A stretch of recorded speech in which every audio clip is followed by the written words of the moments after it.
എന്താ പ്രശ്നം? കാശ് കൊടുത്തെല്ലാം പറഞ്ഞുറപ്പിച്ച് കൊണ്ടുവന്നതാ. എന്നിട്ടിപ്പം വാക്ക് മാറിയാലോ? അങ്ങനെ വിടാൻ പറ്റുമോ?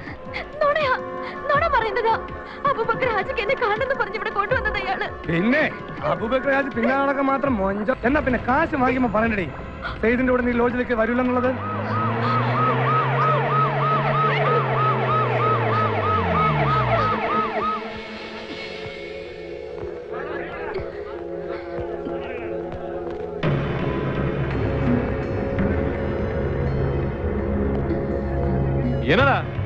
എന്നതാ ഇവിടെ പ്രശ്നം? നാറ്റ കേസാ സാറേ. ഇയാള് കൊടുത്ത കാശ് വാങ്ങി ഇവള് ഇവന്റെ കൂടെ വന്നാ ലോഡ്ജിലേക്ക്. ഇവിടെ ആളും ബഹളവും കണ്ടപ്പോ ഇവള് പറ്റില്ല എന്ന് പറഞ്ഞു. അയാള് കാശ് തിരിച്ചു ചോദിച്ചു. അതേ തുടർന്നുണ്ടായ പ്രശ്നം.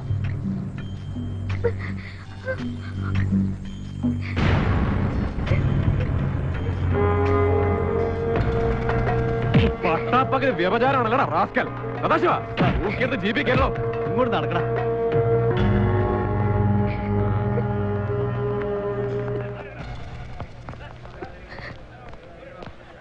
നിന്നോട് പ്രത്യേകം പറയണോടെ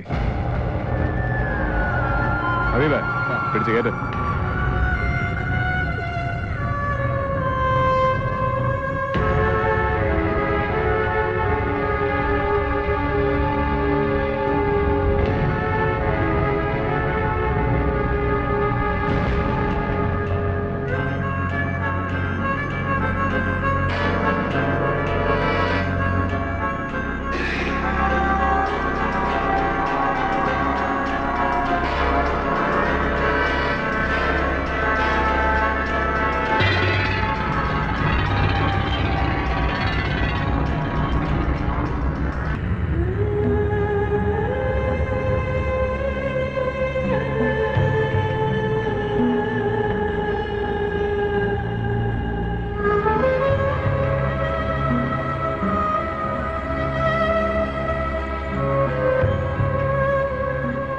തകർക്കപ്പെട്ടത് ഒന്നല്ല, 2 ജീവിതങ്ങൾ. മകൾ പരസ്യമായി അപമാനിക്കപ്പെട്ട വാർത്തയുടെ ആഘാതം താങ്ങാനാവാതെ നദിയയുടെ ഉമ്മ ഹൃദയം തകർന്നു മരിച്ചു.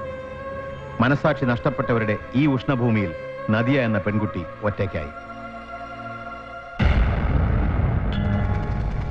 ദുരന്തത്തിന്റെ വ്യാപ്തി ഇത്രത്തോളം പ്രതീക്ഷിച്ചിരിക്കില്ല സോളമനും. കുറ്റബോധമോ വേദനയോ അല്ല, ചെയ്തത് ശരിയാണോ എന്ന് സ്വയം ചോദിക്കേണ്ടി വന്ന ജീവിതത്തിലെ ആദ്യത്തെ സന്ദർഭം.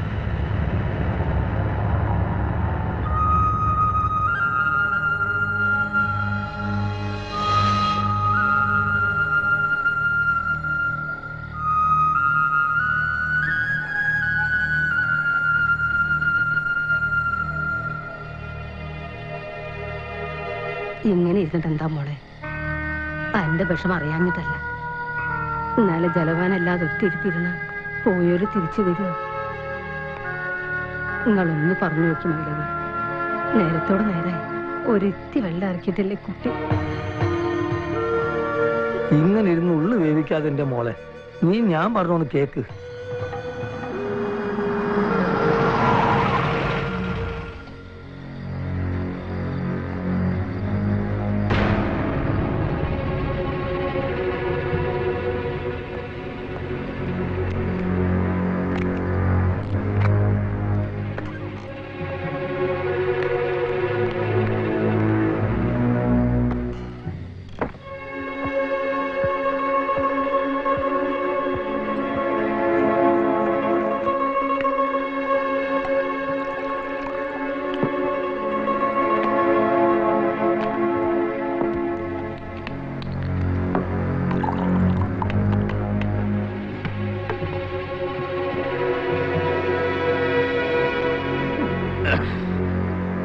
സാറേ,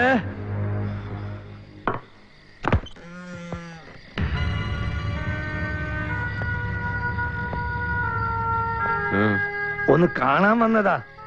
എന്നതാ ഈ നേരത്ത്? പടച്ചോനെ എന്ന് വിളിച്ചാലും തമ്പുരാനെ എന്ന് വിളിച്ചാലും വിളി കേൾക്കുന്ന ഒരു ദൈവം ഉണ്ടല്ലോ, ആ ദൈവം പൊറുക്കൂല തോന്നും. ആ കുട്ടി ഇതുവരെ ഒന്ന് കരഞ്ഞിട്ടില്ല. ആ കണ്ണീര് പക്ഷെ നിലത്തല്ല വീഴ, ഈ നെഞ്ഞത്താ. അത് വീണടം പൊള്ളിപ്പോവും. അവള് കരളൊരുക്കി ഒന്ന് ശപിച്ചാൽ ഈ ജന്മം പാഴായി പോകും. നന്നാവില്ല, ഒരു കാലത്തും നന്നാവില്ല.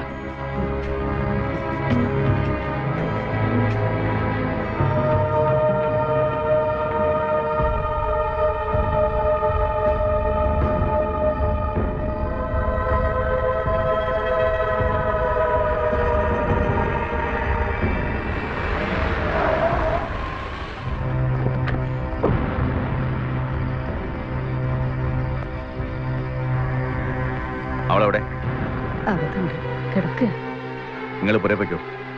ഇവിടെ വീട്ടുകാവലിന് ഞാൻ ആളെ ഏർപ്പാടാക്കിക്കോളാം.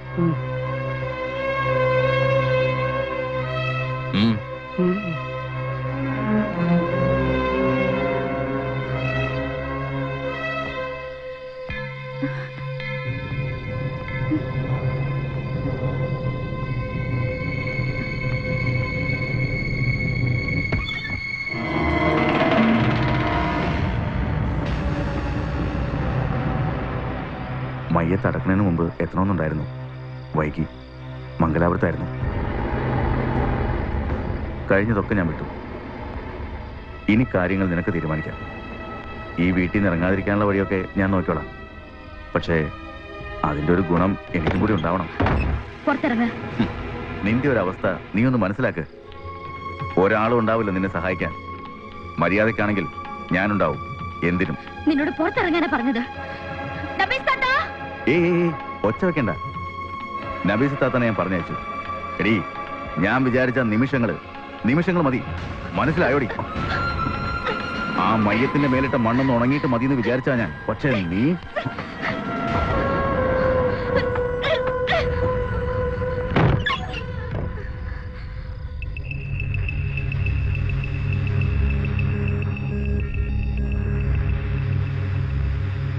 സാറിനിപ്പോ എന്ത് വേണം?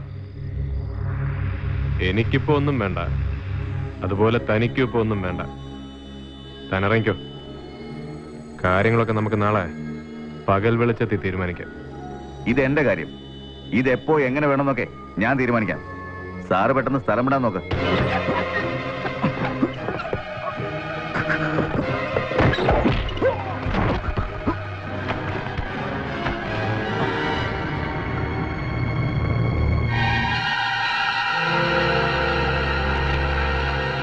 പോലീസുകാരന്റെ തോക്ക. ഇതിനകത്ത് കിടക്കുന്ന ബുള്ളറ്റിന് അറക്കൽ അബൂബക്കറിന്റെ മോനെ തിരിച്ചറിഞ്ഞ് സല്യൂട്ട് ചെയ്യാനുള്ള വിവേചന ബുദ്ധിയില്ല. അതുകൊണ്ട് മോനെ ഷെറീഫേ, നീ ഇറങ്ങിക്കോ.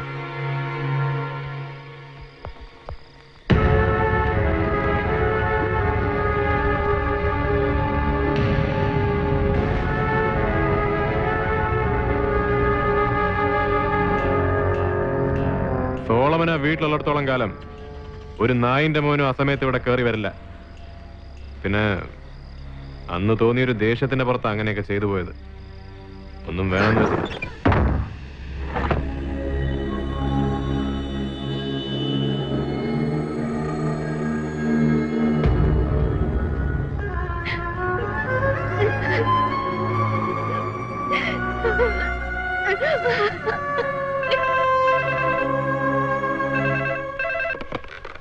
ഹലോ.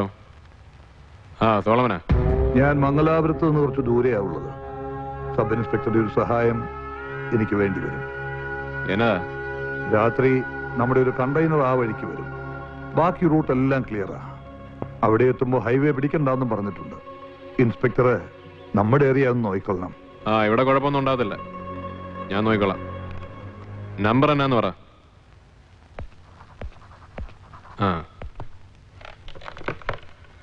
സാറിനെ കാണാൻ ഒരാള് രാജാക്കാട് സ്റ്റേഷനിൽ സാറിൻ്റെ കൂടെ വർക്ക് ചെയ്താന്ന് പറഞ്ഞു. ഒരു ചാണ്ടിക്കുഞ്ഞ്.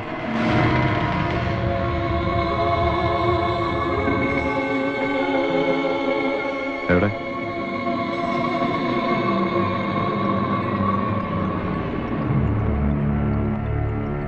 എന്നാടോ ഇവിടെ? സാർ അത് താമ്പാ.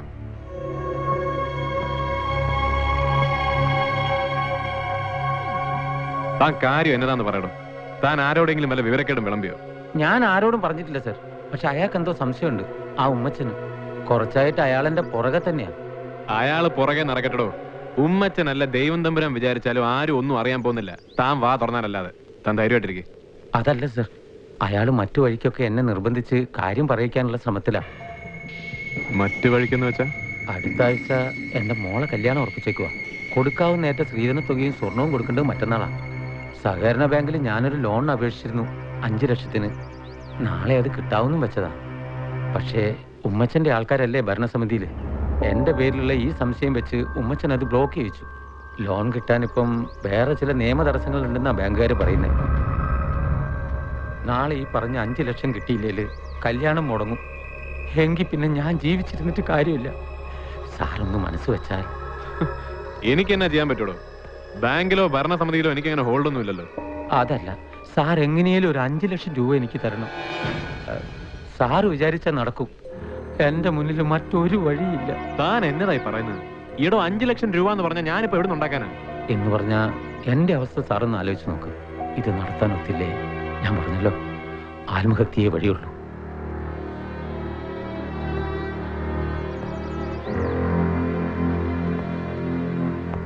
രണ്ടു ദിവസം മുമ്പ് ഉമ്മച്ചൻ ഒരാളെ വിട്ടായിരുന്നു എന്നോട് സംസാരിക്കാൻ. ലോൺ പാസ്സാക്കി തരാൻ അയാൾ വിചാരിച്ചാൽ പറ്റും. വേറെ സഹായങ്ങൾക്കും അയാൾ റെഡിയാ.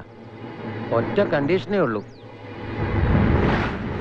ഡെന്നീസിന്റെ ശവം എന്ത് ചെയ്തെന്ന് ഞാൻ അവരോട് പറയണം. എനിക്ക് എന്റെ മോളുടെ കല്യാണം നടത്തണം സാർ. അതിനൊന്നെങ്കിൽ സാറ് സഹായിക്കണം, അല്ലേല് ഞാൻ നേരെ പോയിട്ട് ഉമ്മച്ചനെ കാണേണ്ടി വരും. ബ്ലാക്ക്മെയിൽ ചെയ്തോടാ റാസ്കൽ. കൊന്നുകളയും ഞാൻ. സോളമനെ നിനക്ക് ശരിക്കും അറിയാഞ്ഞിട്ടാ. സാറ് ചുമ്മാ ശോഭിച്ചിട്ട് കാര്യമൊന്നുമില്ല. സംഭവം വെളിയിലായാൽ സാറ് മാത്രമല്ല, ഞാനും തൂങ്ങേണ്ടി വരും. എന്റെ മോളുടെ കല്യാണം കഴിഞ്ഞിട്ടാണെങ്കിൽ തൂങ്ങാനും ഞാൻ റെഡിയാണ്. സാറൊന്ന് ശാന്തമായിട്ട് ആലോചിക്ക്. ഞാൻ വെയിറ്റ് ചെയ്യാം. എനിക്ക് നാളെ വൈകിട്ടത്തേന് കാശുമായി അങ്ങ് എത്തിയാൽ മതി. താൻ പോയിക്കോ.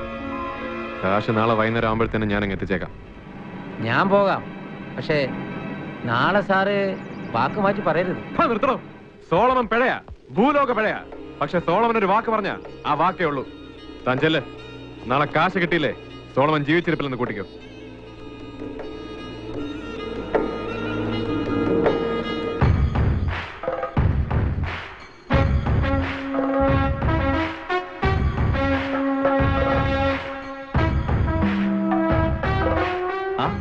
സാറെന്താ ഈ വഴിക്ക്? സാർ ഇരിക്കെ.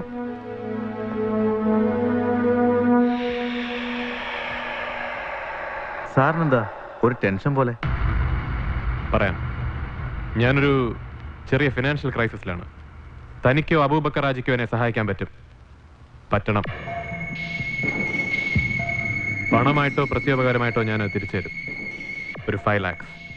അബൂബക്കർ ഹാജി എത്താൻ വൈകുമെങ്കിൽ താൻ തന്നെ അറേഞ്ച് ചെയ്യേണ്ടി വരും. 5 lakhs എന്ന് വെച്ചാൽ 5 ലക്ഷം രൂപ. എനിക്കറിയാം, അതൊരു ചെറിയ എമൗണ്ട് അല്ല.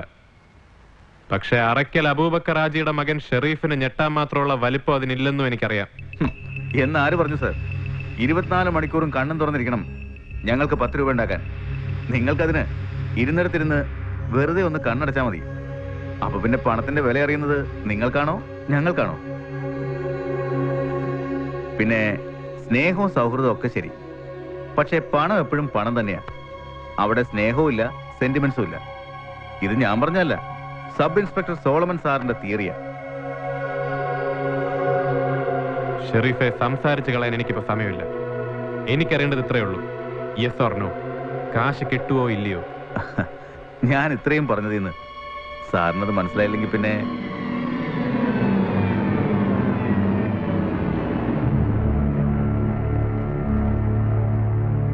ഞാൻ അന്വേഷിച്ചതായിട്ട് പറഞ്ഞേക്ക് അബൂബക്കർ മുതലാളിയോട്.